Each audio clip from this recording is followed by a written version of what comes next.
والصلاة والسلام على سيدنا محمد وعلى آله الطيبين الطاهرين. Assalamu alaikum. We extend our heartfelt condolences to the Prophet Muhammad sallallahu alayhi wa sallam at this event on the 20th of Safar, on which our grief for the immortal martyrs of Karbala is renewed. Our hearts are turned towards the holy shrine of the Chief of Martyrs, where millions of Muslims gather from every corner of the globe as they commemorate the traditional 40th day of mourning, the martyrdom of Imam Hussein alayhi salam. I would like to take this opportunity to have a glance at the importance of this occasion, the ziyarat of Arba'in.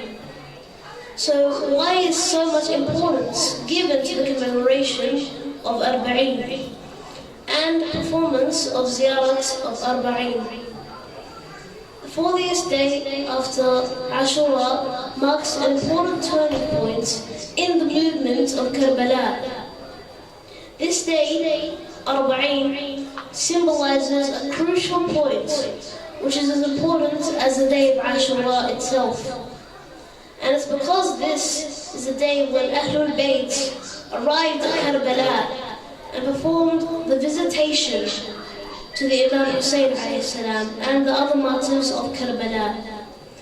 The importance of Arba'in lies in the fact that the members of Ahlul Bayt who had been presented when the events of Ashura happened reported these events, keeping Arba'in in the minds of people for 1,400 years.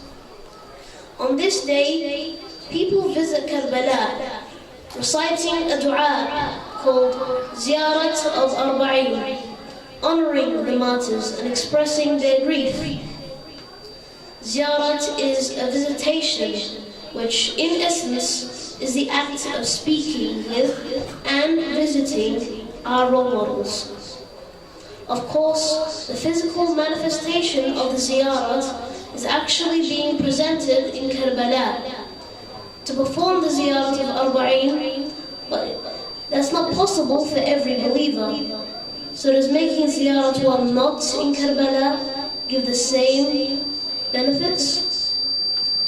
A hadith tells us that performing the ziyarat of Imam Hussein alayhi salam away from Karbala would hold the same significance as performing it while present in Karbala, as long as the person performing the ziyarat has fully understood the status of the Imam and seeks to emulate him. Imam Muhammad al-Baqir alayhi salam states that the heavens swept over the Imam Hussein for 40 mornings, rising red and setting red. And as we complete 40 days of remembrance of our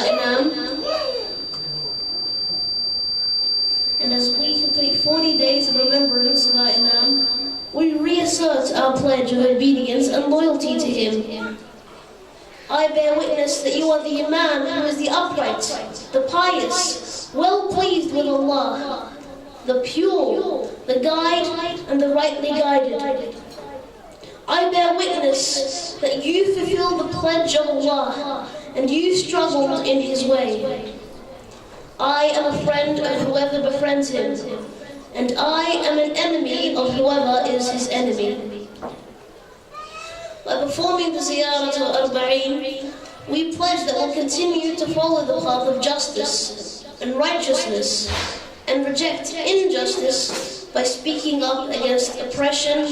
In essence, we make a promise to continue to mold our lives according to the teachings of Imam Hussein alayhi salam. But why is it that we mourn and remember him for 40 days and then move on?